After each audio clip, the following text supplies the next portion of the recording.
রান্নাঘরে একেবারে তালা লাগিয়ে আজকে চলে গেলাম বাইরে লাঞ্চ করতে। কোথায় বলো তো? গেছিলাম হচ্ছে ব্যারাকপুরের মেহেরোসে। ব্যারাকপুর স্টেশন থেকে মাত্র 2 মিনিট ওয়াকিং ডিস্টেন্স। এই রেস্টুরেন্টটা খুব বেশি দিন হয়নি ওপেন হয়েছে, আর খুব বেশি স্পেশিয়াস নয়, তবে খুব সুন্দর করে ডেকোরেট করা হয়েছিল। আমার অ্যাম্বিয়েন্সটা ভীষণ পছন্দ হয়েছে। আর তার থেকে যেটা বেশি পছন্দ হয়েছে কি বলো তো, এখানে চিকেন বিরিয়ানি নাও আর মাটন বিরিয়ানি নাও, 1 প্লেট বিরিয়ানির সাথে একটা করে চিকেন চাপ ফ্রি। আর লেগ পিস দিয়েছিল চিকেনের বেশ বড় বড়, আমার তো খুব পছন্দ হয়েছে। তাই যখনই দেখতে পেলাম সঙ্গে সঙ্গে মাটন বিরিয়ানি অর্ডার করলাম, গ্রিন স্যালাড অর্ডার করেছিলাম, আর সাথে তো চিকেন চাপ দিয়েছিল, আর একটা মকটেল অর্ডার করে নিয়েছি। ব্যাস আমার লাঞ্চ পুরো কমপ্লিট হয়ে গেছে।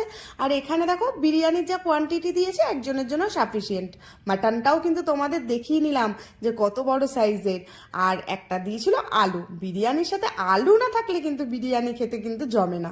তো আমার বিরিয়ানির টেস্টটা বেশ ভালো লেগেছে। তোমরা যেতে চাইলে অবশ্যই যেতে পারো। ভিডিওটা ভালো লাগলে অবশ্যই কিন্তু একটা লাইক করে দিও, কমেন্ট করে দিও, সাবস্ক্রাইব করে দিও চ্যানেলটাকে। Bye bye, take care, love you.